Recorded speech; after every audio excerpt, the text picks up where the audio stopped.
பையன் ஒரு செஸ்ட் ஜெயிக்கிறான், அது அந்த சமுதாயத்தை சேர்ந்தவன் தெரிஞ்ச உடனே 1 கோடி கோடிக்கணக்கு கடத்துறாங்க. இங்க கண்ணையினர்ல நம்ம பொண்ணு ஒண்ணு ஜெயிக்குது, தஞ்சாவூர்ல நம்ம பையன் ஒருத்தன் ஜெயிக்கிறான். அவங்களுக்கு என்ன கொடுத்தாங்க? உங்களோட அளவீடு என்ன?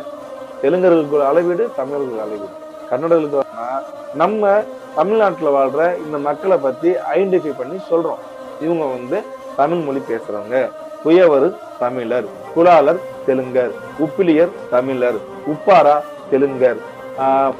ராஜராஜ சோழ தேவர் இங்க இருந்து பாத்தீங்கன்னா அங்க தன்னுடைய அண்ணனுடைய கொலைக்கு எப்படி பழிவானாப்புல, எப்படி காந்தலூர் சாலையை கருவறுத்தாருன்னு சொல்லி முதற்கொண்டு அவருடைய மெய்க்கிருத்திலேயே காந்தலூர் சாலை களமறுத்து அருளியே அப்படின்னு சொல்லி அந்த லைனை வச்சு எல்லாத்தையும் சொல்லணும். அத்தனை டன் இருக்கிற அந்த கல்லை எப்படி கலசத்துக்கு மேல கொண்டு போனாங்க, கோயிலுக்கு மேல கொண்டு போனாங்கன்னு சொல்லி ஏகப்பட்ட தியரிஸ் தான் இருக்கு. பட் இதுதான் நடந்துச்சு எக்ஸாக்டா அப்படின்னு இன்னைக்கு வரைக்கும் யாருனாலையும் சரியா கணிச்சு சொல்ல முடியல.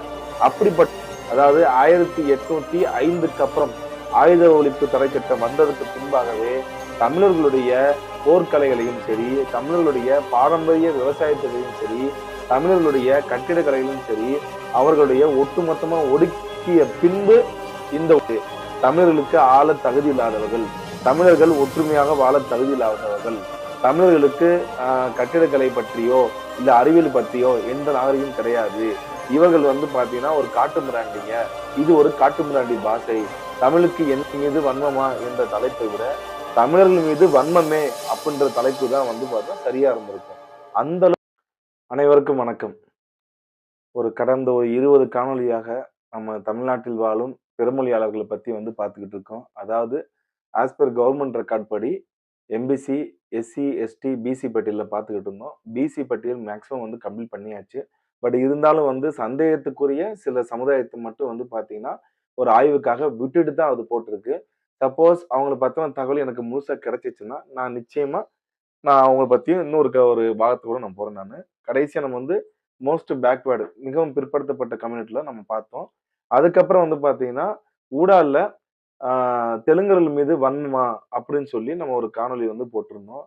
அதாவது நம்ம இந்த மாதிரி ஒரு ஆஸ் பர் கவர்மெண்ட் ரெக்கார்ட் படி பிசி, எம்பிசி உள்ளிட்ட அனைத்து இதுலயும் பாத்தீங்கன்னா பிறமொழியாளர்கள் யார் யாரெல்லாம் இருக்காங்க அப்படின்னு சொல்லி ஒரு கவர்மெண்ட் ரெக்கார்ட்ல இருக்க கூட சொல்லக்கூடாதா, இது தெலுங்கர்கள் மீது வன்மமா அப்படின்னு சொல்லி நம்ம ஒரு காணொலி போட்டிருந்தோம். அந்த காணொலியே தெள்ள தெளிவாக எது என்ன விஷயம் சொல்லி தெளிவா பேசியிருந்தோம். ஆனா அதுல தமிழர்கள் மீதான வன்மத்தை எவ்வளவு தூரம் கற்க முடியுமோ அவ்வளவு தூரம் பாத்தீங்கன்னா கமெண்ட் செக்ஷன்ல தரம் தாழ்ந்து விமர்சனம் பண்ணிட்டு இருக்காங்க. அதாவது தெலுங்கர்கள் மீது வன்மமா என்ற தலைப்பை விட தமிழர்கள் மீது வன்மமே அப்படின்ற தலைப்பு தான் பார்த்தா சரியா இருந்திருக்கும். அந்த அளவுக்கு பாத்தீங்கன்னா அந்த கமெண்ட்ல இருக்க அட்ராசிட்டி.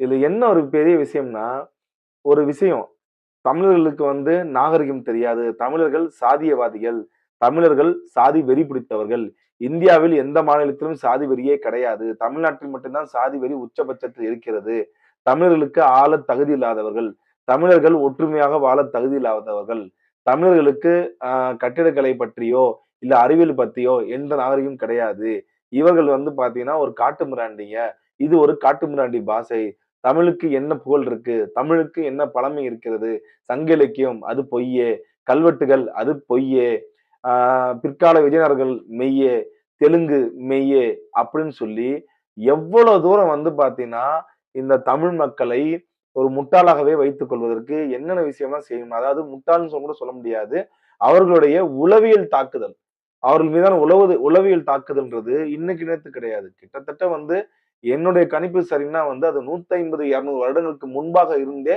இந்த உளவியல் தாக்குதல் நடந்து கொண்டுதான் இருக்கிறது.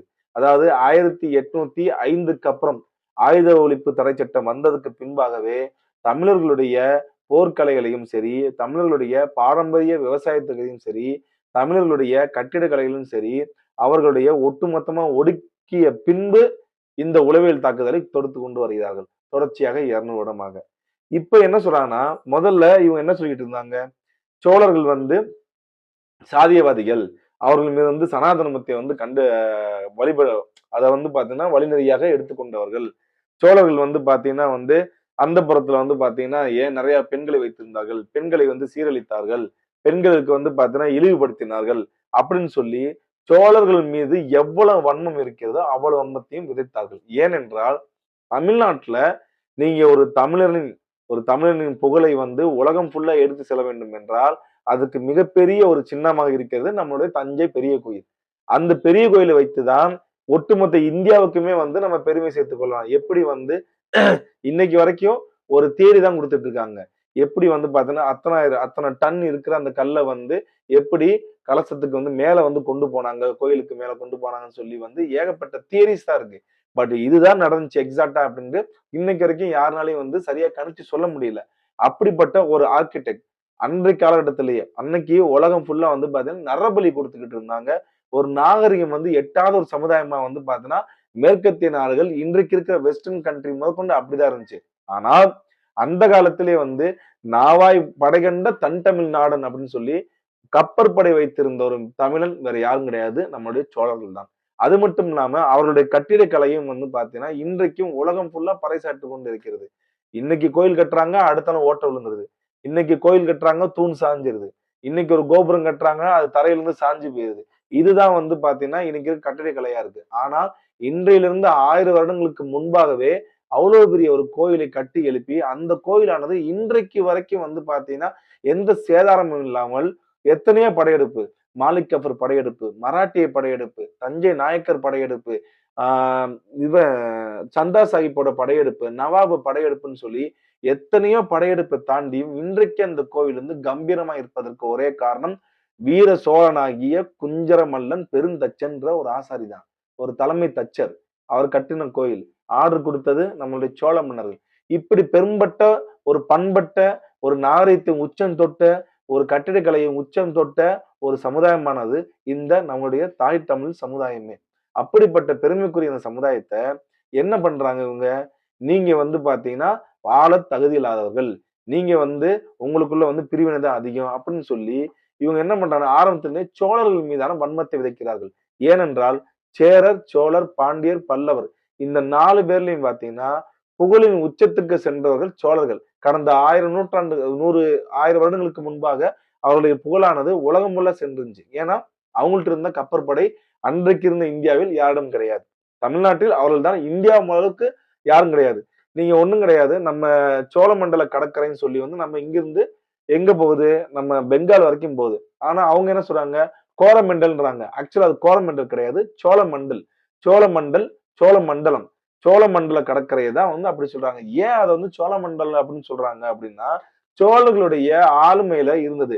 கடலை கட்டி ஆண்டவர்கள் வங்கதேசத்தை அவர்கள். வங்காள விரிகுடாவை கட்டி ஆண்டவர்கள் தான் இந்த சோழர்கள். அப்படிப்பட்ட ஒரு புகழ்மிக்க சோழர்கள் தான் இழிவுபடுத்திட்டு வந்தாங்க.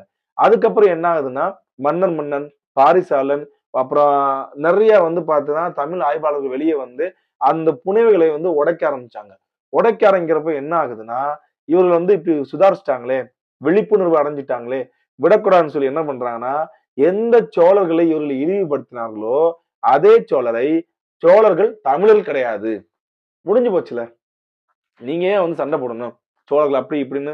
ஏன்னா இவங்க சயின்டிஃபிக்காவே ப்ரூஃப் பண்ண ஆரம்பிக்கிறாங்க. அவங்களோட இலக்கியத்தை பத்தி ப்ரூஃப் பண்றாங்க. ராஜராஜ சோழ தேவர் வந்து இங்க இருந்து வந்து பார்த்தீங்கன்னா, அங்க தன்னுடைய அண்ணனுடைய கொலைக்கு வந்து எப்படி பழிவாங்கினாப்புல, எப்படி காந்தளூர் சாலையை கருவறுத்தார்ன்னு சொல்லி முதற்கொண்டு அவருடைய மெய்க்கியத்திலேயே வந்து காந்தளூர் சாலை களமறுத்த அருளிய அப்படின்னு சொல்லி அந்த லைன வச்சு எல்லாத்தையும் சொன்னதுக்கு அப்புறம், இப்ப என்ன சொல்றாங்க? சோழர்கள் தமிழர் கிடையாது. தமிழர்ன்னு ஒரு இடமே கிடையாது. அதெல்லாம் பின்னாடி கலப்பாயி போச்சு. எல்லாம் பொண்ணு குடுத்து பொண்ணு எடுத்துட்டாய்ங்க. பிற்கால சோழர்கள் இது தமிழர்களே கிடையாது. அப்படி அப்ப சரி அப்ப யாருன்னு கேட்டா தெலுங்கர்கள். இப்ப தெலுங்கு மொழி எப்ப உருவாச்சு? அது 7ஆம் நூற்றாண்டுங்க. அப்ப 7ஆம் நூற்றாண்டு முன்னாடி என்ன மொழி பேசுனாங்க? அது எங்களுக்கு தெரியாதுங்க. அப்ப தெரியாதுன்னா வந்து நீங்க பேசக்கூடாது. அப்படி இல்லங்க. தொல் திராவிட மொழிங்க. தொல் திராவிட மொழிக்கு வந்து என்னப்பா வந்து அ ஆதாரம் இருக்கு. ஆதார்லாம் கேட்காதீங்க. நாங்க சொல்றது சட்டம். ஏன்னா நாங்க தான் தமிழ்நாடு ரூலிங் பார்ட்டி. எங்கள்ட்ட தான் அதிகமான அமைச்சரு. எங்கள் சமூகத்தை சேர்ந்த, எங்க இனத்தை சேர்ந்தவர் தான் வந்து முதலமைச்சரா இருக்காரு. அதனால நாங்க சொல்றத கேட்கணும். ஒரு தமிழ் மொழியை பற்றி ஒரு நன்றாக பேசி ஒருத்தர் அவார்டு குடுத்தாங்க. அந்த அவார்ட திருப்பி புடுங்குது இந்த கவர்மெண்ட். அந்த அளவுக்கு வந்து பார்த்தீங்கன்னா, உச்சத்துல போய்க்கிட்டு இருக்கு. சோ அதே மனநிலை தான் இன்னைக்கு என்ன பண்றாங்கன்னா, நம்ம தமிழ்நாட்டுல வாழ்ற இந்த மக்கள பத்தி ஐடென்டிஃபை பண்ணி சொல்றோம். இவங்க வந்து தமிழ் மொழி பேசுறவங்க. குயவரு தமிழர், குலாலர் தெலுங்கர், உப்பிலியர் தமிழர், உப்பாரா தெலுங்கர். வண்ணார்ல கூட வந்து பார்த்தீங்கன்னா, நான் சொல்லியிருந்தேன் நானு. வண்ணார்ல கூட வந்து பார்த்தீங்கன்னா, கன்னடர் ஒருத்தவங்க வந்து மிங்கில் பண்றாங்க. அதே மாரி வந்து பார்த்தீங்கன்னா, தமிழ் பண்டாரங்களை வந்து பார்த்தீங்கன்னா, இன்னொரு சமுதாயத்தினர் வந்து பார்த்தீங்கன்னா மிங்கில் பண்றாங்க. இந்த மாதிரி வந்து ஏகப்பட்ட இது வந்து பாத்தீங்கன்னா தமிழ் சமுதாயத்துல இந்த மாதிரி பண்றாங்களேன்னு சொல்லி நம்ம காணொளி போட்டோம்னா என்ன சொல்றாங்க இவங்க? தமிழர்ன்றது ஒரு இனமே கிடையாதுப்பா. எல்லாம் கலப்படமாயி போச்சு. அதெல்லாம் கிடையாது. சோழர்கள் அவங்க வந்து பாத்தீங்கன்னா தெலுங்கர்கள். சரி அப்ப பாண்டியர்கள் யாரு? பாண்டியர்லாம் சிங்களர்கிட்ட வந்து பொண்ணு குடுத்துட்டாங்க. அதெல்லாம் வந்து அவங்கலாம் சிங்களர். சேரர் யாரு? சேரர்லாம் முஸ்லிமா போயிட்டாங்க. பல்லவர் பல்லவர் வந்து பாரசீகத்தை சேர்ந்தவர்கள். எந்த பாரசீகம் எங்கப்பா இருக்கு? அவங்க ஈரான்காரங்க. ஈரானா? ஈராக்காரங்க. ஈராக்காரங்களா? பெர்ஷியாக்காரன். அவங்கள பத்திலாம் பேசாத. அவங்களுக்கு தமிழோட சம்மந்தமே கிடையாது. அவங்க மனநிலை என்னவென்றால், தமிழ்நாட்டை ஆண்டவர்கள் எல்லாருமே வந்து தமிழர்களே கிடையாது. நீங்கள் ஒரு தெலுங்கரான சோழர் கீழ ஆட்சி செய்தவர்கள். நீங்க ஒரு சிங்கள கலப்பான பாண்டியர் கீழ இருந்து நீங்க வந்து வாழ்ந்தவங்க. நீங்க ஒரு முஸ்லிம் இஸ்லாமியரான சேரர் கீழ வாழ்ந்தவங்க. நீங்க வந்து பாத்தீங்கன்னா ஒரு பாரசீகத்தை சேர்ந்த ஒரு மன்னர் கீழ இருந்தவங்க. அதனால நாங்க உங்களை ஆள தகுதியானவர்கள். நீங்க தமிழர்கள் உங்களுக்குள்ள ஆளக்கூடாது என்பதுதான் இவர்களுடைய சித்தாந்தமே. நீங்க நல்லா கவனிச்சு பாருங்க. நீங்க எது எதெல்லாம் தமிழ் என்று நிறுவ பார்க்கிறீங்களோ, எது எதெல்லாம் தமிழர் நாகரிகம் நிறுவ பார்க்கிறீங்களோ, எது எதெல்லாம் தமிழருடைய நாகரிகம் என்று அடையாளப்படுத்த பார்க்கிறீர்களோ, அதை அனைத்துமே வந்து பார்த்தீங்கன்னா, தமிழர்களுக்கு அதுக்கும் சம்பந்தம் இல்லை என்று பேசுவதுதான் இங்கே இருக்கக்கூடிய அந்த பிறமொழியாளர்களுடைய மனநிலையே. நாங்க உழைச்சு சாப்பிடலையா? சாப்பிடுங்க. உலகம் ஃபுல்லா வந்து தமிழன் உழைச்சு தான் சாப்பிடுறான். எங்க உட்கார்ந்து சாப்பிடுறான்? சரி. ஏன் நாங்க தமிழ்நாட்டுல இருந்து வாழக்கூடாதா? தமிழர்லாம் ஆந்திரால வாழ்றாங்க, கர்நாடகால வாழ்றாங்க, மலையாளத்துல கேரளால வாழ்றாங்க, மகாராஷ்டிரால வாழ்றாங்க, உலகம் ஃபுல்லா வாழ்றாங்க. எல்லா இடத்திலும் தமிழன் வாழ்ந்து கொண்டுதான் இருக்கிறான். எங்கு ஆளணும் என்று துடித்ததே இல்லை. ஆனா நீங்க என்ன பண்றீங்க? தமிழ்நாட்டுல நாங்க வாழுவோம், நாங்க தான் ஆளுவோம், உங்களுக்கு தகுதி இல்லைன்னு சொல்லும்போதுதான் இந்த இடத்துல வந்து அந்த கிளர்ச்சியை வெடிக்குது. பேச வேண்டிய காலத்தின் கட்டாயத்தை கொண்டு போய் தள்ளுறது யாரு? தமிழர்களா? பிறமொழி பேசுறவர்களா? தமிழர்களுடைய உடைமைகளையும், தமிழர்களையும் அடித்து துன்புறுத்தி அவர்களை கொலை செய்து, அது மட்டும் இல்லாம அங்க அவங்களோட உடைமைகளை வந்து எரிச்சாங்களே. பக்கத்து ஸ்டேட்லனா உங்களுடைய சொந்தக்காரங்க தான் வாழ்ந்துட்டு இருக்காங்க. கர்நாடகாலயும், ஆந்திராலயும், கேரளாலயும். ஏன் வந்து ஒருத்தவங்க கூட இங்க வந்து ஒரு தெலுங்கராவது தமிழ்நாட்டுல இருந்து குரல் கொடுத்தாரா? அதுக்கு பதில் சொல்லுங்க. குரல் கொடுத்தாரு. என்ன குரல் கொடுத்துட்டு பீச்ல இருந்துட்டு வீட்டுக்கு போயிட்டாரு. செத்துக்கிட்டு தான் இருந்தாங்க. யாரு குரல் கொடுத்தா? இங்கே கர்நாடகாவில் வந்து தமிழருடைய உடைமைகள் வந்து எரிக்கப்பட்ட பொழுது, அவர்களுடைய சொத்துக்களை சேதப்படுத்திய பொழுது, இங்க இருந்து கர்நாடகர்கள் யாரு வந்து குரல் கொடுத்தா? எந்த கன்னட எம்எல்ஏ வந்து குரல் கொடுத்தாங்க? யாரும் குடுக்கலையே. எந்த தெலுங்குல குரல் கொடுத்தாங்க? அங்க போய் அப்பாவியா வந்து மரம் வெட்டும் போன தொழிலாளர்களை வந்து சுட்டுக் கொண்டார்களே, அப்ப யாரு இங்க இருந்து தெலுங்கு அமைச்சர்களோ, தெலுங்கு முதலமைச்சரோ யாரு வந்து பார்த்தீங்கன்னா குரல் கொடுத்தா? இதே இது வந்து ஒரு பையன் ஒரு செஸ்ல ஜெயிக்கிறான். அது அந்த சமுதாயத்தை சேர்ந்தவர்ன்னு தெரிஞ்ச உடனே 1,00,00,000 கோடிக்கணக்கு கெடக்குறாங்க. இங்க கண்ணையனர்ல நம்ம பொண்ணு ஒண்ணு ஜெயிக்குது. தஞ்சாவூர்ல நம்ம பையன் ஒருத்தன் ஜெயிக்கிறான். அவங்களுக்கு என்ன குடுத்தாங்க? உங்களோட அளவீடு என்ன? தெலுங்கர்களுக்கு ஒரு அளவீடு, தமிழர்களுக்கு ஒரு அளவீடு. கன்னடர்களுக்கு ஒரு அளவீடு. நீங்க கவுடா என்று கேட்டால் அது பேரு. அதே இது தேவர் என்று கேட்டால் அது சாதி. இது எந்த விதத்துல நியாயம்? இது எந்த விதத்துல நியாயமா இருக்கு? இன்னைக்கு சென்னையை கட்டி ஆளக்கூடிய சமுதாயம் வந்து யாரு தமிழர்களா கட்டி ஆளுறாங்க? தொழில்ல இருந்து, அரசியல்ல இருந்து இன்னைக்கு எல்லாமே கைய விட்டு போயிருச்சே. என்ன நடக்குது? இங்க நமக்கு உண்டான அடையாளம் எங்களுக்குன்னு இருக்கின்ற ஒரே ஒரு தேசம். ஒட்டுமொத்த தென்னிந்தியாவையும், ஒட்டுமொத்த தெற்காசியாவையும் கட்டி ஆண்ட ஒரு சமுதாயம், இன்றைக்கு தன்னுடைய சொந்த மண்ணிலே ஆள தகுதி இல்லைன்னு சொல்லும் பொழுது, அதை எதிர்த்து கேள்வி கேட்பவனை சாதியவாதியாகவும், மதவாதியாகவும், வன்மவாதியாகவும், இன தூய்மைவாதம் பேசுகிறான் என்ற மாதிரியும் இவங்க வந்து சொல்றாங்களே, இது எந்த விதத்துல நியாயம்? இதை எதிர்த்து நின்று இவர்களுக்கு கொடுக்கின்ற உளவியல் போருக்கு பதில் போர் கொடுக்க வேண்டிய காலத்தின் கட்டாயத்தில் தான் இன்றைக்கு தமிழ் சமுதாய இளைஞர்கள் தள்ளப்படுகிறார்கள் என்பதுதான் உண்மை. ஆக தொடர்ச்சியாக இதை பற்றி பேசிக்கொண்டேதான் இருப்பேன். தொடர்ச்சியாக இதை பத்தின ஆதாரங்கள் கொடுத்து கொண்டுதான் இருப்பேன். தொடர்ச்சியாக தக்க பதிலடி கொடுத்து கொண்டுதான் இருப்பேன். அதுல எந்த மாற்று கருத்தும் கிடையாது. என்ன பண்ணுவீங்க? ஒரு பல்லர் சமுதாயத்தை சேர்ந்தவரையோ, இல்ல ஒரு வேளாளர் சமுதாயத்தை சேர்ந்தவரையோ, இல்ல ஒரு கோனார் சமுதாயத்தை சேர்ந்தவரையோ, இல்ல ஒரு வன்னியர் சமுதாயத்தை சேர்ந்தவரையோ தூண்டி விட்டு சோழர்னா என்னன்னு கேளு நீயே, எந்த சாதின்னு கேளு, பாண்டியர்னா எந்த சாதின்னு கேளு, தேவர் பெரியாளான்னு கேளு, இல்ல அழகுமுத்துக்கோன் பெரியாளான்னு கேளு அப்படின்னு கேட்டு விட்டு என்னைய என் வாயில இருந்து பாத்தீங்கன்னா சமுதாயத்தை திட்டாக்கி வைப்பீங்க. அது இனி நடக்காது. வரலாறை வரலாறாக அணுகுவோம். ஆமா, வெற்றி போர் தான். ஆணிரை கவர்ந்து ஆணிரை கவர்தல் தான். ஆணிரை மீட்டல் தான். வெற்றி போரே. கரந்தை போரே. ஆக்கோல் மூதூர் கள்வர் பெருமகன் தொகுப்போர் சோழன். இது எல்லாமே முழுமையாக ஏற்றுக்கொள்ளக்கூடியதுதான். இதில் எந்த ஒரு மாற்று கருத்தும் கிடையாது. ஆக நேற்று 2 நாளா வந்து உடல்நிலை சரியில்லாதனால தான் வந்து என்னால வீடியோ போட முடியல. இப்பயே வந்து என் குரல பார்த்தாலே உங்களுக்கு தெரியும். இருந்தாலும் வாய்ஸ் வந்து பார்த்தீங்கன்னா அட்ஜஸ்ட் பண்ணிக்கோங்க. நான் இந்த 2 நாள் முன்னாடி போட்ட காணொளியில என்னென்னலாம் வந்து கமெண்ட்ல கடிச்சு வச்சிருக்காங்கன்றத நம்ம இன்னைக்கு பார்த்துருவோம். ஏன்னா கருத்தை கருத்தாவே நம்ம எதிர்கொண்டு போவோம்.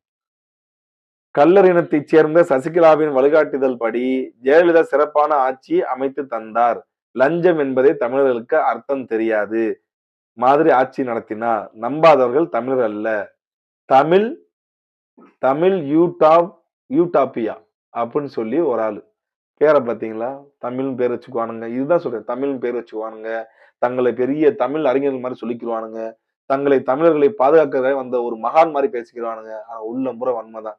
அதாவது நான் சமுதாயத்தை சேர்ந்தவர்ன்றனால, அ என்னோட சமுதாயத்தை சேர்ந்தவர் என்பதனால அவர் பேர போட்டு நம்மள வந்து தனிமைப்படுத்துறாங்களாமா. பெரிய பிரிட்டிஷ்காரன்.